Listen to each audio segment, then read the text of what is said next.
Assalamualaikum warahmatullahi wabarakatuh. Selamat datang di Talkshow Kabar Makassar TV. Saya Zahra Damayanti akan menemani teman-teman Kabar Makassar dalam episode Talkshow kita kali ini. Nah, tema Talkshow kita kali ini adalah ukir prestasi di ajang bergengsi bersama Putri Indonesia Sulawesi Selatan. Untuk hal itu, saya telah bersama seorang perempuan tentunya yang sangat cantik, muda, dan cerdas. Saya sudah bersama dengan Kak Tita Kamila. Halo Kak, apa kabar? Halo Kak, baik luar biasa. Aduh, saya kebanting nih. Nggak apa-apa. Nah Kak, apa kabar? Sehat Jiki? Sehat. Alhamdulillah. Meskipun kemarin habis karantina langsung drop, tapi sekarang udah mulai membaik lagi. Terima kasih nih udah jalan-jalan di studio kami. Hari pertama loh ini setelah setelah pengumuman kemarin. Nah, mungkin untuk memulai perbincangan kita, Kak Tita boleh. Perkenalkan nama, asal dari mana, terus usianya berapa gitu. Harus ya usia. Oke, halo semuanya sahabat Kabar Makassar. Ya. Saya Tita Kamila, biasa dipanggil Tita, berusia 24 tahun. Dan sekarang saya lagi sibuk mengurus my own business. Saya merupakan pengusaha muda. Dan juga lagi bergerak di bidang organisasi non-profit sebagai Ketua Genpil Utara dan merupakan Duta Kemanusiaan Luraya. Dan baru-baru kemarin masih hangat banget diberikan gelar dan tanggung jawab sebagai Putri Indonesia Sulawesi Selatan 2023. Wah, aku mau tepuk tangan nih kalau gitu. Thank you. Iya, kita dengar ini sepertinya sangat beruntung sekali Kak Tita main ke sini untuk pertama kalinya. Nah, mungkin Kak Tita boleh cerita bagaimana kok bisa sampai di ajang bergengsi itu, bagaimana perasaannya setelah memenangkan ajang bergengsi itu. Terus selama karantina apa-apa yang Kak Tita lakukan gitu. Ya. Pertama-tama sorry ya kalau masih agak. Gak apa-apa. Karena kemarin baru habis dari dokter dan ini agak udah mulai fit. Oke, kenapa bisa menjadi Putri Indonesia ya Sulawesi Selatan 2023? Awalnya itu orang istilahnya bilangnya pageant, dunia pageant, putri-putrian. Betul. Itu udah aktif sejak masih SMP. Waktu itu udah sering ikut lomba catwalk, modeling. Tapi pertama kali itu waktu SMA kelas 1 diberi gelar Putri Sungai Rongkong waktu itu. Itu Putri Sungai Rongkong itu di Luwu? Di Luwu Utara, di Luwu Utara. Setelah itu udah ikut Putri Pariwisata 2017, juara 1 Sulawesi Selatan. Wakili Sulawesi Selatan di nasional, kemudian mendapat gelar favorit. Setelah itu balik diberi gelar Duta Humas Kota Makassar juga, dikasih lomba waktu itu, kemudian ikut Putri Otonomi Indonesia, alhamdulillah runner up 1 di nasional. Dan masih banyak lagi. Iya. Setelah itu sempat bukan berdiam sih, sempat kayak membranding diri, memperbaiki diri, mempersiapkan diri untuk di jenjang yang menurut aku tuh jenjang yang paling tinggi di dunia pageant itu Putri Indonesia. Akhirnya setelah dari 2018 itu ke 2023 mempersiapkan diri mulai dari betul-betul memperkuat advokasi, kemudian melayakkan diri, kemudian mempersiapkan segi dari fisik, kemudian mental, apalagi ya brain, belajar banyak knowledge, public speaking dan lain-lain. Akhirnya di 2023 kemarin, tahun ini ya udah ikut pendaftaran Putri Indonesia Sulawesi Selatan 2023. Gitu. Itu pendaftarannya kapan? Pertama kali waktu bulan Desember 2022, tapi karantinanya bulan Januari. Bulan Januari. Itu karantinanya berapa lama Kak kemarin? Pra-karantina 2 hari, tanggal 8 sampai tanggal 9, kemudian dari tanggal 10 sampai tanggal 14 karantina Putri Indonesia Sulsel 2023. Finalnya kemarin 13 Januari. Iya. Aku masih punya banyak pertanyaan nih. Banyak. Banyak, aku sangat penasaran. Ini juga pertama kalinya aku wawancara seorang Putri Indonesia begitu. Sangat bangga. Terus kan kemarin Kakak karantina nih. Tapi apa sih yang boleh atau tidak boleh dilakukan selama karantina itu? Ada beberapa hal, karena kan memang namanya juga sebuah kompetisi. Betul. Pasti kita harus mengikuti mulai dari standar persyaratannya, kemudian seperti apa rules-nya, kemudian seperti apa hal-hal yang boleh dan tidak boleh dilakukan. Kalau hal yang tidak boleh dilakukan selama karantina tuh pastinya yang pertama kita nggak boleh keluar ya dari karantina hotel. Itu kita harus izin sama panitia. Meskipun cuman ketemu keluarga di lobi, itu harus izin sama panitia. Kemudian tidak boleh melakukan hal-hal, misalkan itu udah ada di rules-nya nggak boleh merokok, karena kan memang kita aturannya dari YPI nggak boleh merokok. Ya gitu-gitu sih, kalau misalkan hal yang boleh dilakukan, ya tentunya hal yang boleh dilakukan sesuai dengan apa yang diinginkan dari panitia. Misalkan harus outfitnya on tiap hari, harus mengetahui wawasan sebelum kelas sharing session. Kan ada kelas-kelas, ada kelas public speaking, ada kelas wirausaha, ada kelas-kelas beauty class, kayak gitu-gitu. Dari semua kelas itu yang mana kakak paling sukai? Kelas public speaking sama wirausaha, karena kan aku pengusaha muda. Tentu saja.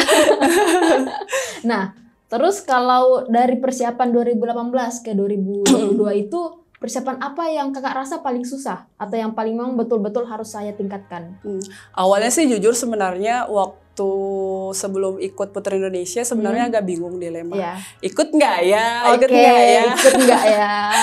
nggak ya? Tapi setelah pikir-pikir ya udah deh ikut, karena kan umurnya juga udah 24 tahun ini 25, karena kan di YP itu sampai batas umur 26, tapi tahun ini katanya dinaikin sampai 27, nggak boleh. Jadi pikir ya udah deh, mumpung juga udah selesai S1, udah kerja juga. Cari apa lagi?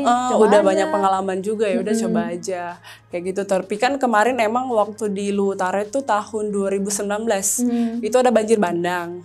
Di situ sempat kayak selama 2 tahun nggak ngapa-ngapain. Maksudnya stay di Masamba aja, karena kan habis banjir bandang. Jadi waktu itu kayak ya udah deh fokus, rumah hilang, kemudian semua barang hilang.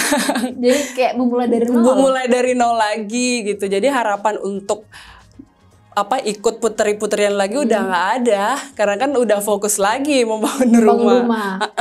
Fokus lagi sama keluarga. Tapi ternyata ya balik lagi, God has mysterious ways gitu. Ternyata waktu itu aku aktif di kegiatan-kegiatan kemanusiaan, diberi gelar duta kemanusiaan. Nah, setelah itu aku ke Jakarta kerja, di Jakarta juga banyak banget yang dukung. Kebetulan advokasi aku itu pekerjaan aku kemarin.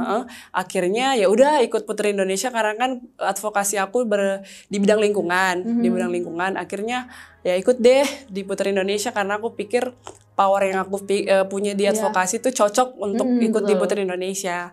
Akhirnya selama itu mempersiapkan diri, mulai dari menurunkan berat badan sampai turun. Emang berat badannya berapa dulu Kak? Dulu 68, sekarang 56. Wow. Berarti berapa tuh? 12 kilo. 12 kilo. Teman-teman boleh ke Instagramnya. Kak, cara nurunin badan gimana? Sampai itu aku workout. Penting. Yang paling penting kan memang fisik ya. Iya, betul. YPI punya standar, harus memang punya standar badan ideal. Jadi karena menurut aku 68 itu udah bukan ideal. Secara kesehatan juga udah lebih banget. Akhirnya aku turunkan berat badan, workout, aku ikut-ikut kegiatan sosial, lebih menyibukkan diri, lebih produktif lagi, ketemu orang-orang hebat, belajar, menambah wawasan. Akhirnya menurut aku ya udah, aku siap bertempur nih di Putri Indonesia Sulsel.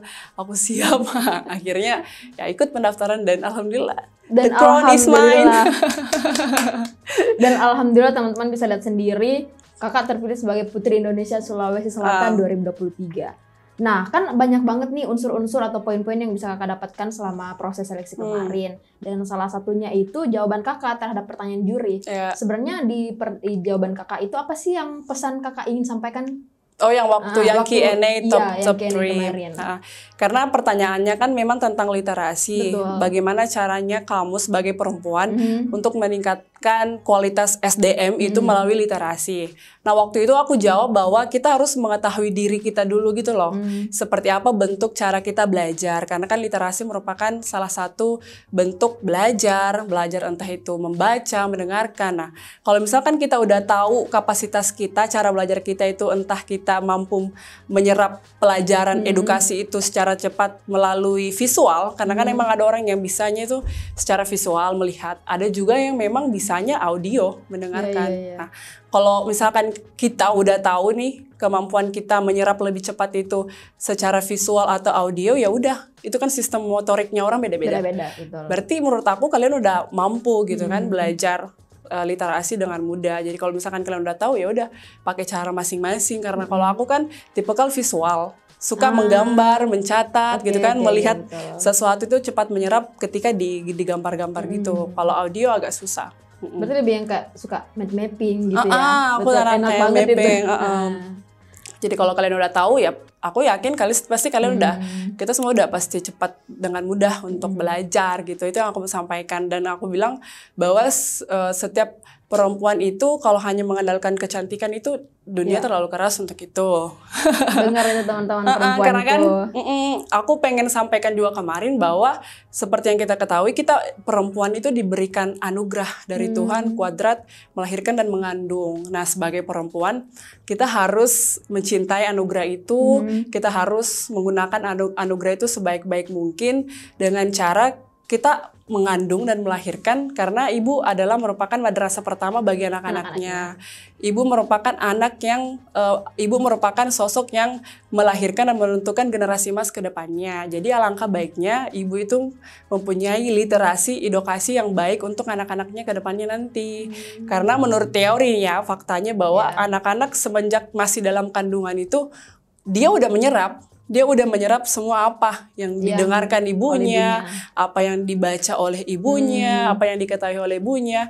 Jadi ibu sangat menentukan seperti apa nanti anaknya ke depannya. Itu. Jadi ibunya Kak Tita ini pas ngandung Kak Tita biasanya ngapain? Udah pernah tanya ibunya? Tapi kata ibu aku tuh katanya kalau misalkan dulu tuh waktu masih dalam kandungan, aku emang anaknya nggak bisa diem, jadi emang nendang terus ya, nendang dari kerasa. Lebih sering dikasih dengar Al-Quran gitu-gitu waktu dulu orang tua. Pantes anaknya bisa. Nah, berarti sejauh ini Ibu Kak Tita sangat berjasa ya buat kehidupan. Banget full support. Dan itu merupakan orang kan misalkan kan beda-beda ya privilege-nya seperti apa. Ada yang privilege-nya dalam bentuk materi, kemudian dalam bentuk link dari orang-orang tuanya, dalam bentuk apalagi namanya fasilitas. Kalau aku pribadi, orang tuaku privilege-nya itu betul-betul support. Gitu, nggak mengekang, karena kan kadang ada orang tua yang pengen anaknya tuh A gitu kan, pengen anaknya B, dituntut sesuai dengan keinginan orang tuanya. Tapi kalau orang tua aku, alhamdulillah betul-betul mensupport. Terserah Tita mau jadi apa, yang penting tahu gitu kan, tahu etika, tahu norma, dan bertanggung jawab dengan pilihannya sendiri. Oke. Kak Tita kan habis menang ini kemarin, aku sempat cek-cek di Instagram komen-komennya, terus ada yang bilang, wah akhirnya Kak Tita turun gunung nih. Itu maksudnya apa tuh? Maksudnya kayak emangnya Kak Tita di Luwu Utara sudah sangat terkenal atau kira-kira Kak Tita bisa mulai apa sih prestasi pertama Kak Tita di Luwu Utara sana? Sampai orang bilang akhirnya turun gunung gitu. Apa maksudnya itu? Itu istilah yang ditunggu-tunggu gitu kan. Karena kan ada 5 tahun nih jarak dari Putri Pariwisata ke Putri Indonesia. Ada 5 tahun lomba pageant yang lainnya. Dan sebelum itu banyak banget yang DM kayak, Kak Tita ayo ikut Putri Indonesia tahun 2022. Putri Indonesia 2021, 2020. Dia bilang, ikut dong Kak, kapan nih Kak Tita, gini jangan cuman kegiatan sosial aja, ikut dong. Gitu-gitu. Akhirnya pada saat turun, kan aku nggak pernah posting ya, pengen ikut apa segala macam. Prosesnya nggak pernah dimunculin, nggak pernah. Akhirnya pada saat ikut interview online, pada kaget. Akhirnya Kak Tita turun gunung. Iya kan, waktu itu kan sibuk di Jakarta, sibuk di Luwu, ikut kegiatan kemanusiaan, ikut urus bisnis, keliling Indonesia, yang kerjaan, kayak gitu-gitu. Pada saat turun ya udah, banyak yang bilang akhirnya turun gunung. Karena memang banyak yang support untuk suruh ikut Putri Indonesia. Nah, kan tentu saja kalau dari tiap kompetisi pasti ada yang pro kontra gitu, pasti ada komentar-komentar yang tidak disenangi. Nah, ada juga yang bilang nih kalau kenapa Kak Tita yang menang itu ndak fair pas orang dalam. Gimana tuh Kak Tita menurut Kak Tita, dan bagaimana cara Kak Tita untuk menanggapi hal tersebut? Maksudnya orang dalam mungkin panitia ya, gitu-gitu kali ya. Ada nak kenal itu kalau di situ tuh di bidang itu. Kalau menurut aku wajar ya, karena kan setiap supporter itu punya kandidat masing-masing gitu. Mungkin juga kalau misalkan aku nggak menang, mungkin kandidat supporter aku juga masih menyerang kali ya. Tapi ya itu wajar-wajar saja, karena kan setiap orang punya versi kecantikan, punya versi favorit Putri Indonesia masing-masing. Dan menurut aku ya, all finalists, 12 finalis itu deserve to winner. Cuman kan balik lagi, masing-masing orang punya jalannya, masing-masing orang punya takdirnya. Dan ya alhamdulillah takdir itu berpihak ke aku tahun ini. Ya. Dan untuk menanggapinya ya senyum aja gak gitu. Senyum aja ya udah nggak apa-apa gitu kan. Mungkin kandidat kalian itu punya rezekinya di jalannya masing-masing. Di tahun berikutnya mungkin di masa-masa lain. Udah nggak apa-apa. Udah nih calon-calon memang nggak apa-apa. Nggak apa-apa. Ya mau gimana karena kan betul, kita kan nggak bisa kontrol apa yang orang bilang ya. Bener gitu, kita nggak bisa kontrol apa yang orang bilang. Yang bisa kita kontrol adalah our respon gitu. Betul. Kan respon kita ke mereka. Menurut aku nggak apa-apa karena kan mereka juga punya kandidatnya masing-masing gitu, punya standarnya masing-masing. Oke, kan setelah Putri Indonesia Sulawesi Selatan 2023 pastinya kedepannya ke Jakarta ya, ke Jakarta Putri Indonesia nasionalnya. Nah, Kak Tita kan otomatis mewakili Sulawesi Selatan nih. Kira-kira kalau Kak Tita melihat di Sulawesi Selatan, apa isu yang paling penting buat diangkat? Perempuannya. Isu perempuan. Mungkin kenapa tuh perempuan, dari segi mananya, dari pendidikannya kah, atau dari, kan perempuan banyak merasa insecure atau apa, mungkin bisa dikasih buat teman-teman apa yang isu yang perlu diangkat di Sulawesi Selatan. Aku lebih kepada woman leader karena aku sebagai CEO on my own business, CV Vokal Beauty Indonesia, kemudian aku juga ketua Genpi Lu Utara. Aku merasa bahwa di Sulawesi Selatan ini masih kurang peka, masih kurang melihat sosok yang bisa dijadikan icon dan living example untuk perempuan, khususnya bahwa perempuan bisa juga loh jadi pemimpin gitu loh. Dengan ikutnya aku di Putri Indonesia ini, aku pengen menjadi icon contoh ke perempuan-perempuan hebat di Sulawesi Selatan bahwa perempuan juga mampu untuk mendapatkan wadah, dan pemerintah juga memberikan ruang sebesar-besarnya, nggak hanya pemerintah tapi banyak aspek banget, entah itu dari perusahaan,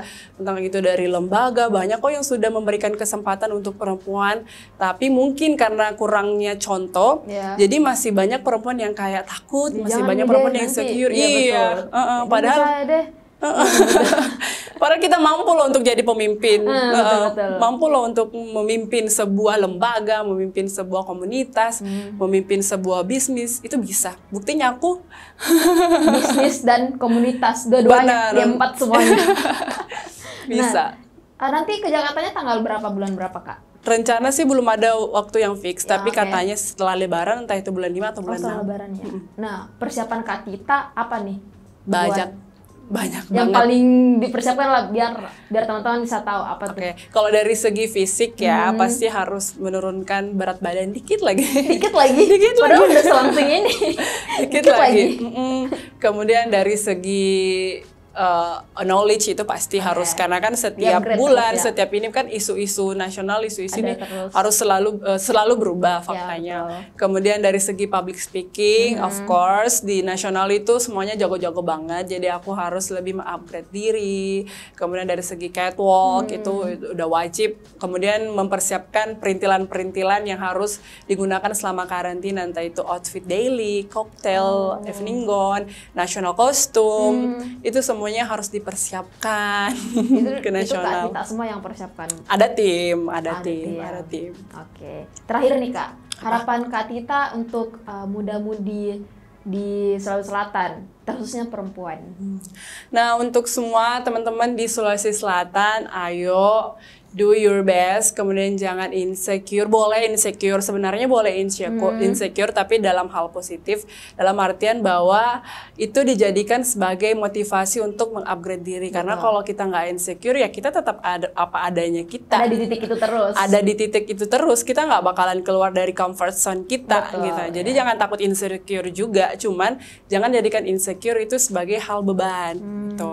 Kemudian untuk teman-teman muda hebat di luar sana, ayo kalau misalkan ada kesempatan, gunakan kesempatan sebaik mungkin. Kemudian jangan takut bersaing, dan kemudian gunakan era sekarang yang cepat ini untuk berproses dan tidak ketinggalan zaman.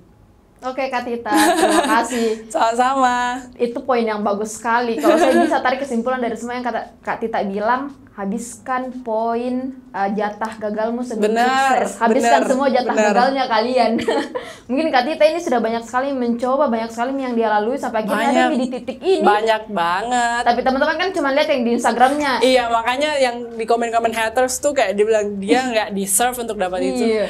You don't know my process. Apa yang di belakang itu? Aduh.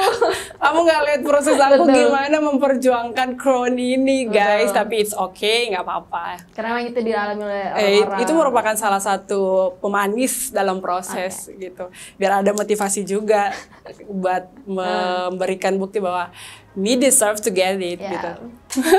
Oke Kak Tita, terima kasih. Thank you. Terima kasih teman-teman Kabar Makassar telah menonton talkshow kita kali ini. Sampai jumpa di talkshow Kabar Makassar selanjutnya. Assalamualaikum warahmatullahi wabarakatuh.